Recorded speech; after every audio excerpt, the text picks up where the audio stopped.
राधे राधे, जय श्री कृष्णा। आज की कथा में आप सभी भक्तों का हार्दिक स्वागत है। भगवान श्री कृष्ण और श्रीमती राधा रानी की कृपा सदैव आप पर और आपके समस्त परिवार पर बनी रहे। और अब भगवान श्री कृष्ण का ध्यान करके आज की पावन कथा का प्रारंभ करते हैं। मार्कंडेय जी कहते हैं कि सालिग्राम क्षेत्र में हरिकेश नाम से विख्यात एक श्रेष्ठ ब्राह्मण रहते थे। वे सिल और ऊंच वृत्ति से जीवन का निर्वाह करते थे। अच्छा, ऊंच वृत्ति मतलब पहले के समय में जब बाजार में या फिर खलियान का जो अन्न होता था, जैसे कि खलियान में अन्न होता था और जब वह अन्न उठा लिया जाता था तो उसके बाद जो वहाँ पर बिखरे हुए एक एक दाने होते थे उनको चुनना ऊंच कहलाता है। और खेत कट जाने पर वहाँ पर गिरी हुई धान या फिर गेहूँ की मंजरी अर्थात बाल बीनना, इसको सील कहा गया है। तो वे धर्मात्मा ब्राह्मण इसी प्रकार से अपना जीवन निर्वाह करते थे। बड़े ही धर्मात्मा और सत्यपरायण थे। उनकी धर्मपत्नी उनकी ब्राह्मणी भी उत्तम व्रत का पालन करने वाली, यशस्विनी, पतिव्रता, परम सौभाग्यवती और वह पति सेवा में संलग्न रहने वाली थी। वह स्त्री समय पर रजस्वला हुई और ब्राह्मण ने ऋतुकाल में उसके साथ सहवास किया। ब्राह्मणी के गर्भ से 100 पुत्र उत्पन्न हुए। वे सभी कपिलापुर में रहते थे। ब्राह्मण देवता शिलोक व्रति के प्रयोग से एक ग्रस्त अन्न प्रतिदिन उपार्जन करते थे। इससे उनके बच्चे भूख से दुर्बल होकर बड़े करुण स्वर में रोते रहते थे। बालकों को भूखा देखकर माता शोक और पीड़ा से व्याकुल रहती थी। एक दिन वह अत्यंत दुख से कातर होकर पति से बोली कि आर्यपुत्र, बूढ़े माता पिता, साध्वी पत्नी और छोटी अवस्था वाले बालक, इन सब का प्रयत्न पूर्वक भरण पोषण करना चाहिए। यही सनातन धर्म है। यूँ तो सभी पौष वर्ग का भरण पोषण आवश्यक है, परंतु पुत्रों के पालन पोषण पर तो विशेष ध्यान देना चाहिए। मार्कंडेय जी आगे कहते हैं कि हे युधिष्ठिर, ब्राह्मणी का यह वचन सुनकर हरिकेश जी शोक से विवल हो उठे और इस प्रकार बोले कि हे देवी, मैं गांव-गांव में भीख मांगकर सबके लिए पृथक पृथक बांटकर उत्तम अन्न देता ही हूँ, दूसरी कोई वृत्ति करता नहीं। फिर अधिक अन्न मैं कहाँ से लाऊं?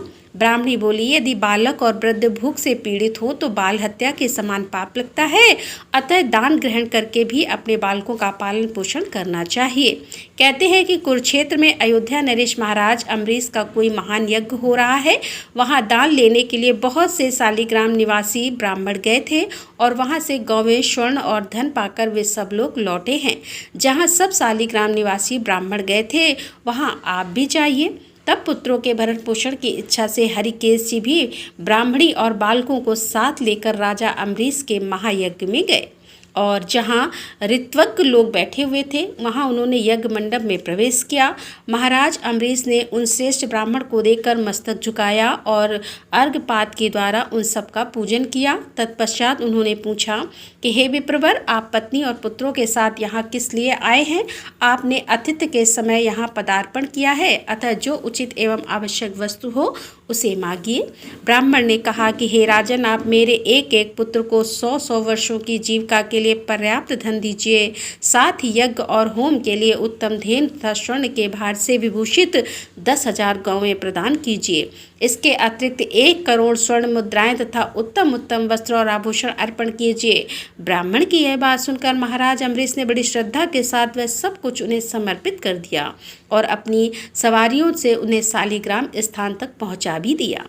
इस प्रकार उस महान यज्ञ को परिपूर्ण करके वे राजर्षि दीर्घकाल तक देवताओं की भांति आनंद भोगते रहे। इधर हरिकेश ब्राह्मण अपनी पत्नी और पुत्रों के साथ अनेक प्रकार के भोग भोग कर कालांतर में मृत्यु को प्राप्त हुए। मरने के पश्चात उन्हें निर्जन मरु प्रदेश में ब्रह्म राक्षस होना पड़ा, क्योंकि राजा का प्रतिग्रह दोष युक्त होता है।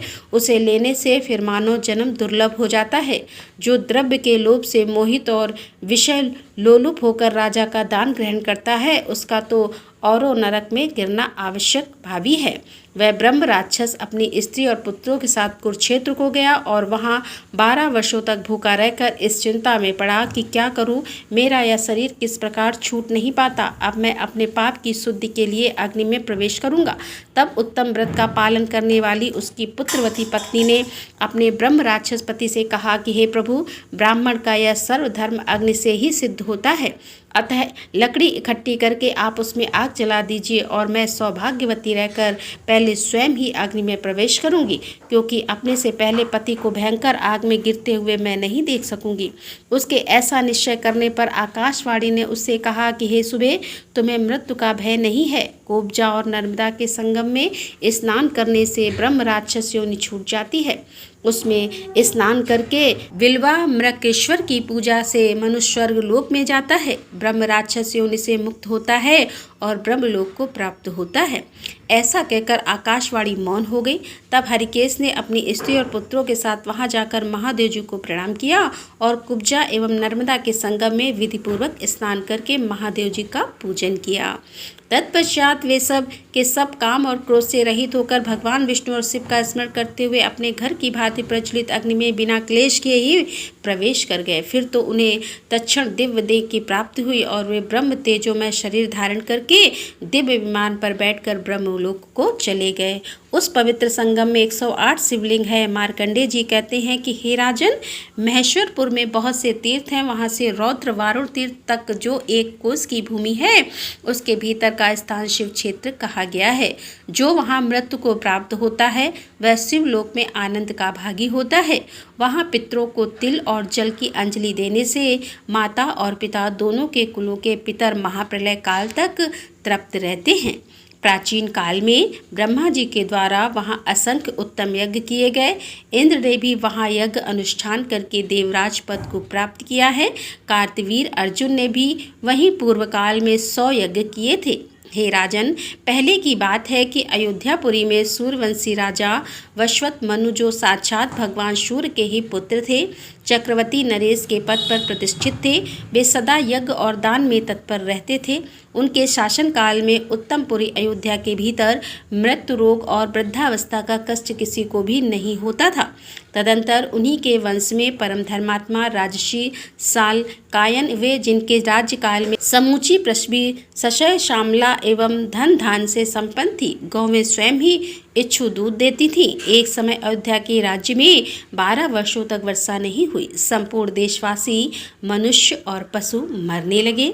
घास फूस, तृण, लता, बेले तथा 4 प्रकार के जीव समुदाय भी नष्ट प्राह हो गए। उस समय देवता, असुर तथा मनुष्यों में बड़ा भारी हाहाकार मचा। हे युधिष्ठिर, अपने देश पर आई हुई इस आपत्ति को देखकर राजश्री सालकायन को बड़ी चिंता हुई। उन्होंने सोचा कि जन्म से लेकर अब तक मेरे द्वारा कोई पाप नहीं हुआ है। मैं सदा संसार सागर से पार उतारने वाले भगवान श्री हरि का पूजन करता हूँ। ब्राह्मण और ऋषि मुनियों को भी मैंने इच्छा के अनुसार तृप्त किया है, तो भी मेरे राष्ट्र में यह आपत्ति क्यों आई है। इस प्रकार विचार करते हुए राजा ने बृहस्पति के समान बुद्धिमान ब्रह्मवादी वशिष्ठ मुनि को भक्ति भाव से साष्टांग प्रणाम करके पूछा कि हे ब्राह्मण, यह 12 वर्षों की अनावृष्टि क्यों हुई है। वशिष्ठ जी बोले कि हे महाबाहु, जन समुदाय में महर्षियों के वचन सुनकर उसी के अनुसार कोई उपाय करना चाहिए। तब राजा ने जनसभा में आसन पर बैठे हुए महर्षियों के पास जाकर अनावृष्टि का कारण पूछा।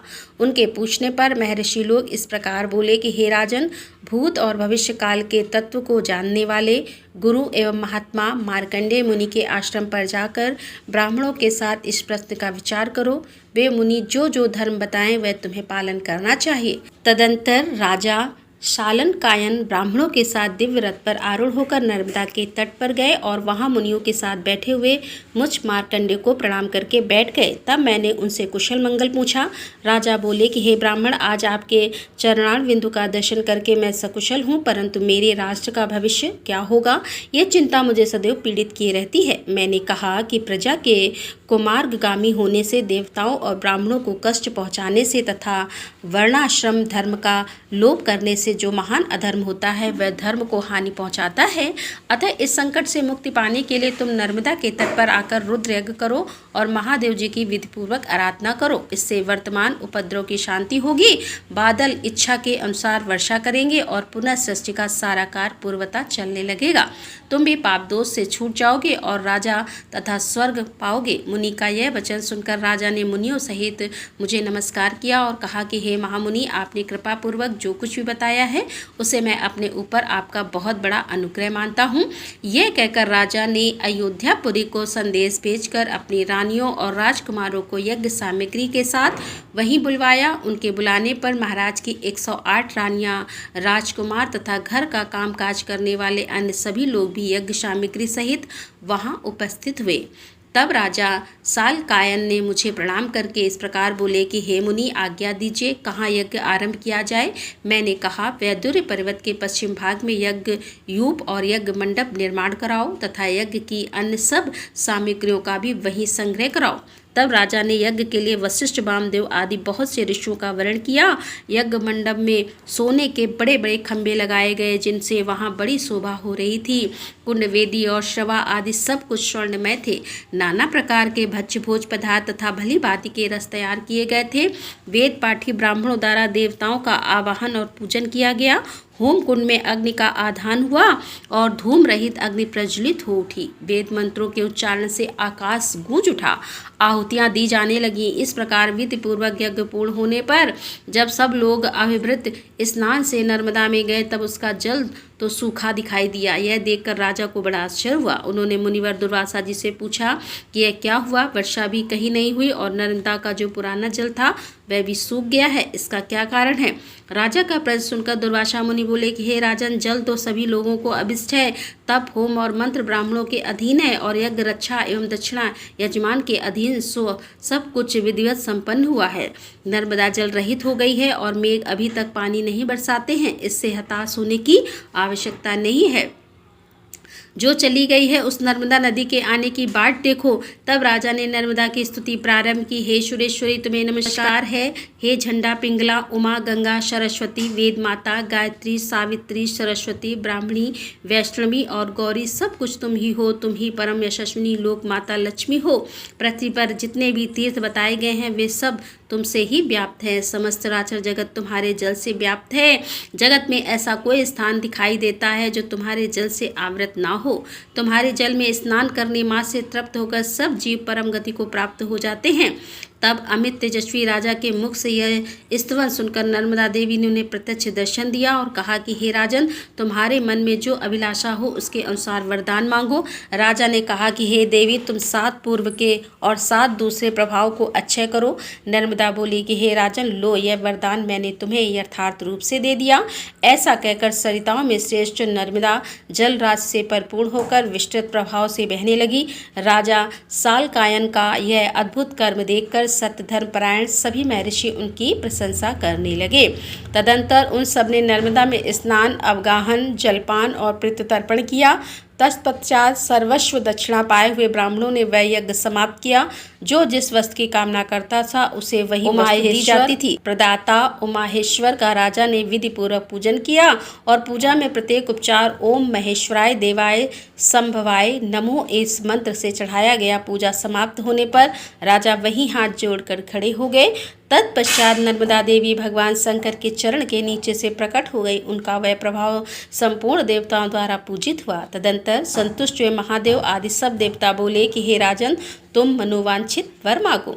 उनके ऐसा कहने पर राजा सालकायन ने कहा कि हे देवताओं, आप लोग कभी इस स्थान का परित्याग न करें। हमारे राष्ट्र में अनावृष्टि आदि दोषों से पीड़ित प्रजा का कष्ट दूर हो और वह सदा फले फूले। इसके सिवा इस स्थान पर आहनीन अग्नि स्वयं ही सदा विद्यमान रहे। देवताओं ने कहा कि हे राजन, तुमने जो कुछ कहा है वह सब कुछ पूरा होगा। ऐसा कहकर सब देवता वहां से अंतर्ध्यान हो गए। राजा का राज पुनः वृद्धि को प्राप्त हुआ और इंद्र इच्छा अनुसार वर्षा करने लगे। वह यज्ञ पूरा करके राजा सालकायन अपने मंत्रियों तथा अंतपुर की रानियों के साथ देव निर्मित अयोध्यापुरी में लौट आए। हे युधिष्ठिर, इस प्रकार मैंने तुम्हें उमा महेश्वर तीर्थ का महत्व सुनाया है। राधे राधे, जय श्री कृष्णा। आज की कथा का यहीं पर समापन करती हूँ। इसके आगे का वृतांत आप कल की कथा में सुनेंगे। तब तक के लिए राधे राधे, जय श्री कृष्णा, हर हर महादेव, जय भोलेनाथ की।